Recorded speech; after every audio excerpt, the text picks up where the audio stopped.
I'm only 26, but I really feel like every day I wake up and I'm just like, am I one day closer to the end? Job market is so bad right now that even recruiters are being fired. They're going to point to all of the things that benefit the net worths of wealthy individuals on the top side of the K, leaving the working class bottom side completely ostracized and out. Obviously, we all know that everybody is fed up with the economy right now, especially young Americans, as you can see. I'm sure everybody watching this right now can feel it. So today I've compiled some recent videos of people talking about the economic situation, and you won't want to miss a single clip. Oh, the economy isn't that bad. The cost of living crisis isn't that bad. You have homeless coworkers. It doesn't matter if you're working in finance. It doesn't matter if you're working a retail job. I can almost guarantee you that you have homeless coworkers because 40 to 60% of homeless people are employed and rent is unaffordable. Look at the numbers here, okay? Like the minimum cost of a 1-bedroom apartment in the US is around $1,500. And a lot of states, you're really lucky if you could get that, okay? $1,500, you need to make 3 times the rent. $4,500 a month. That is $28 an hour. $28 an hour in the US is like the baseline bare minimum living wage. But our federal minimum wage is $7.25 an hour. You know what $7.25 an hour gets you working full time? $1,160 a month. The minimum for an apartment, again, remember? $4,500 a month. And we're not even factoring in taxes into all of this shit. I don't care what your job is. There is no reason that anyone working 40 hours a week, slaving their life away, should not be able to at least afford a fucking 1-bedroom apartment. And if you're defending that shit, you're part of the problem. So I'm sure a lot of you guys can relate to this because you might know someone, or at one point you were homeless while also being employed. And it is just very sad because, like this guy said, if you're working 40 hours a week, you should at least be able to buy an apartment. Who gives a fuck about Venezuela? Why are paper towels $12? And Trump's like, oh, we're just gonna run the country for the time being. He can't even run period, let alone this country, let alone an entire other one. Like, 1 stick of deodorant in this country costs more than the federal minimum wage. How about we focus on that shit instead of invading some country that has nothing to fucking do with us? Obviously, the cost of living and affordability in America is insane, and that really should be a priority for most of us. I have to work 40 hours a week just so I can have a place to live. 40 hours a week makes me $2,000 a month, and my rent is $1,660. So I work 40 hours a week so I can have a 2-bedroom apartment and an extra $300 a month. Like, it doesn't cover my phone, internet, food, you know? So not only do I not have any extra money, but just working makes me so exhausted that I don't have time either. Like, I get off work at 5:30, come home, I'm just so tired. Anything that I need to do outside of work, I then just push off to like the weekend, and I'm like, I'm just too tired to do this after work. I'll wait until Saturday. So then I end up with so much to do on the weekend that ends up having to be split into 2 days. So I have to do stuff on both Saturday and Sunday. So then I don't get a day off. I don't get a day to relax. I don't get to decompress. So it is really like working 7 days a week. This is sadly the reality for a lot of Americans, in the fact that, you know, they work 7 days a week basically. When they're not working, they have to deal with things like taking care of children, getting groceries, taking care of parents, etc. Bro, I've been gone from the UK for a month and a half. Why is chocolate now £2? £1.95. This used to be £1. Wait, no, this is a travesty, bro. Yo, they don't care about the cost of living. Oh my days. Yo, cost of living. Keir Starmer, Rishi Sunak, could you answer blame? I mean, this just shows how fast things can change, you know, in the blink of an eye, basically. And obviously, this guy is in the United Kingdom, and over there, they have it even worse than the US in a lot of aspects. So we can see that this is not just a US problem. They're lying to you about inflation, they're lying to you about Venezuela, and they're lying to you about their intentions with this economy. Inflation over the last 5 years is not 36%. It's closer to 52 to 60%. Home prices have doubled in some areas. Grocery carts, $350 to $400 a pop, even for places like Aldi and Redner's. People continually having a carrot on a stick in front of them. Like, oh, next quarter it'll be better. Oh, give it till next year. Oh, he's only 1 year in, guys. But he's the first person who was campaigning day one this would change. His whole cabinet by quarter two is saying, hey, by quarter four. Hey, by the way, we're in quarter four. It stinks. We're seeing layoffs. We're seeing job losses. And now the data's not even here to support how good or bad it is. And we presume it's not getting any better. So here's what I'm thinking happens. What I'm thinking happens is we are purposely setting ourselves up for a place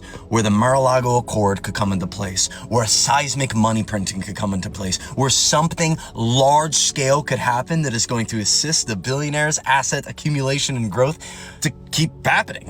And then we're going to come out and say, hey, to solve this, we could just blockchain everything, print a lot of money and revalue gold and problem solved. The solution is normally never to simply fix the economy, make it more stable for the working class, but more so to give more ammunition to the top side of the classes to continue on, to keep the banks operating, to keep the corporations corporating, to keep the billionaires billioning. This seems like endgame version of this. This seems like 2030 you'll rent and be happy WEF version. I think we're purposely being sent into a world where the economy is struggling, and when the economy is struggling and people are begging for solutions, they'll present them, and those solutions will be accepted as gospel because that's our only option, and those gospel options are going to only support the billionaires to continue to make more billions. And the working class will make just enough to continue to be productive in a world where AI and automation's coming forward anyway. You don't gotta do it too much longer, right? And the K-shaped economy is gonna look more like a capital K. This is like Hunger Games level separation, guys. I'm not trying to be dramatic here. We're talking about people are going to be cut off from any form of wage earnings. Meanwhile, people are going to see 10x net worths. We're going to see the stock market going up. And that's going to be the excuse, by the way, that when that's happening and people are struggling, they're going to point to the stock market like they always do. They're going to point to profit margins from corporations like they always do.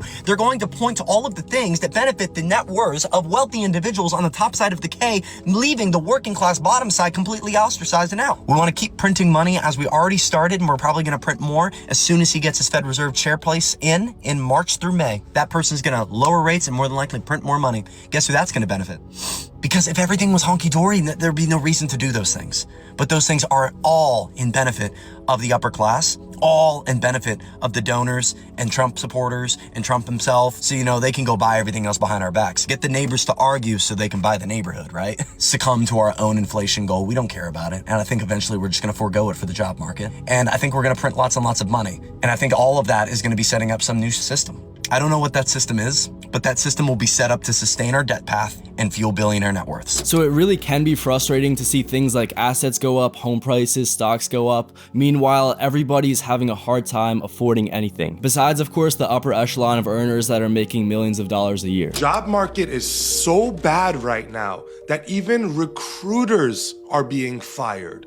Think about that. So obviously companies have less money than ever right now because people are not willing to spend. So therefore, they just don't have to hire as many people, and recruiters are unfortunately going to get fired as well. The economy is going to collapse and no one is talking about it.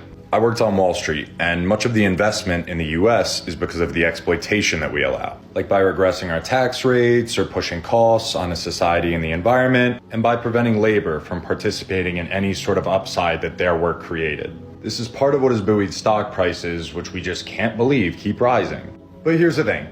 Soon there's going to be nothing left to exploit. The concentration of resources and the movement of resources away from assets related to the public good, like infrastructure or housing or education, are now leading to a mass deterioration of economic conditions. Eventually, the collapse in productive conditions will overpower the attractive influence of the exploitation that we allow.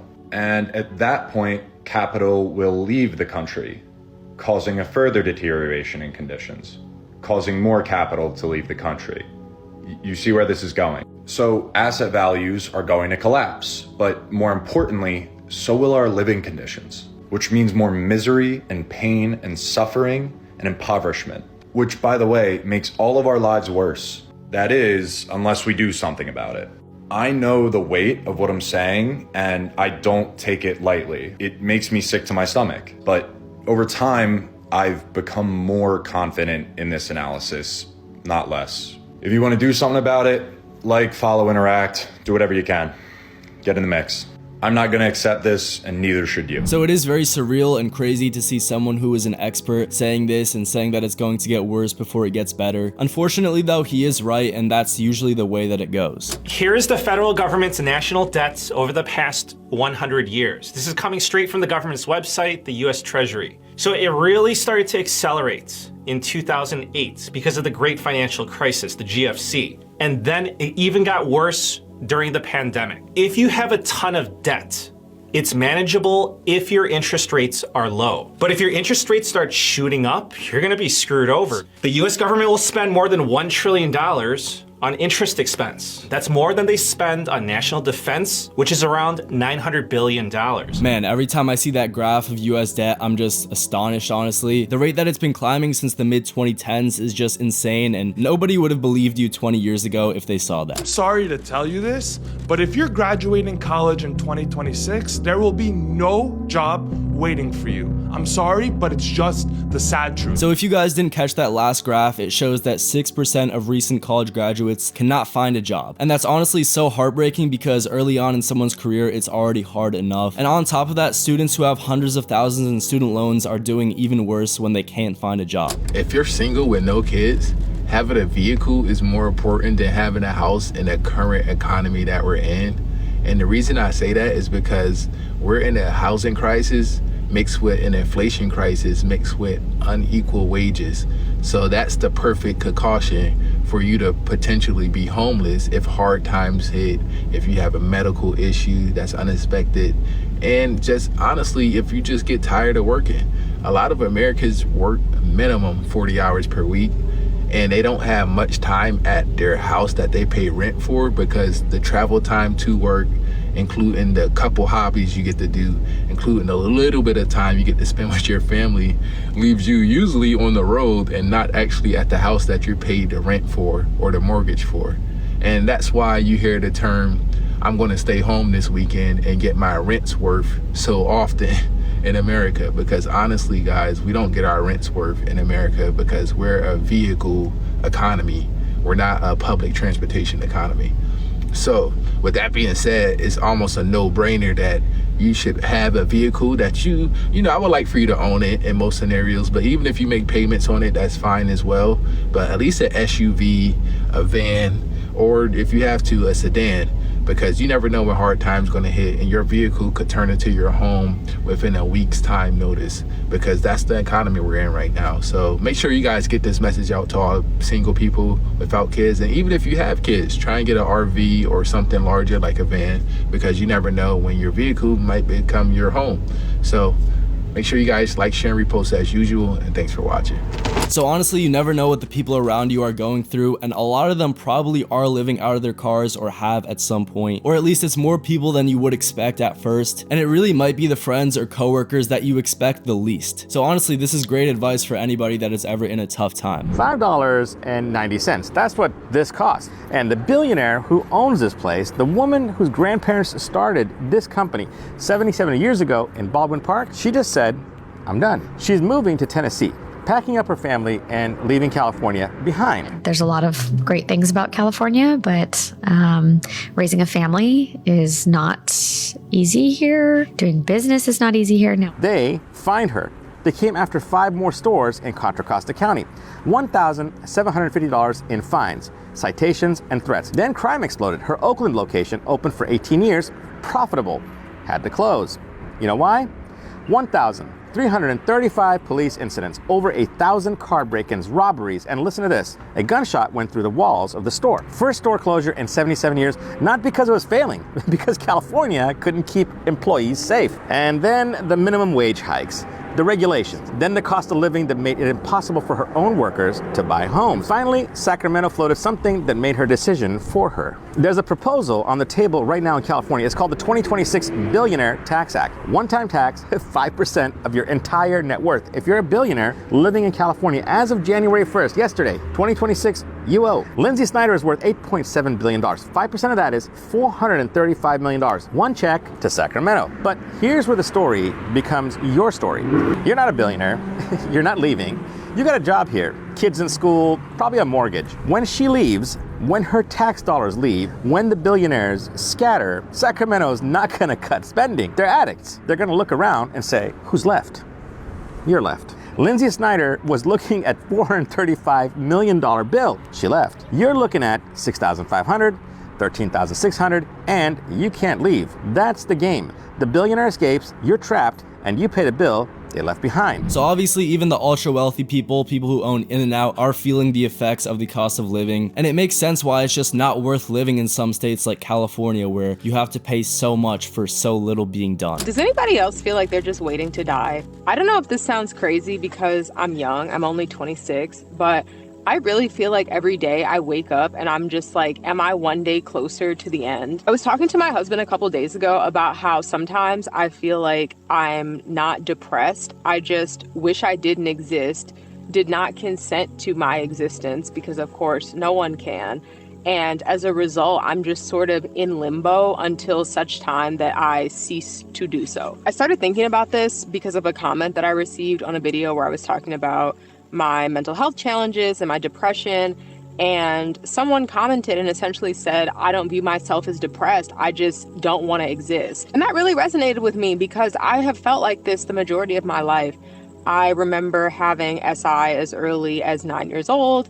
I have never been someone I would consider to be particularly happy or optimistic. And the older I get and I start to see the realities of life and the world that we live in, and the fact that we all face the same outcome, I'm just like, I don't want to do this. Granted, I have tried to opt out a couple of times. It didn't work, obviously. But I really just feel like I'm just waiting for the end. And it's really frustrating because why are we not allowed to stop playing the game if we don't want to play anymore? And with that money that she's paying and other taxpayers are paying, there doesn't seem to be anything really being done with that's productive. This is honestly one of the most heartbreaking things that you can hear a young person say, in my opinion. And I think a lot of people go through this, but it's really sad to see somebody so young already thinking like this and just waiting until the day that it's over. But guys, just wait until this last final clip. Price of basic survival in America is a subscription to debt. The United States didn't accidentally trap people financially.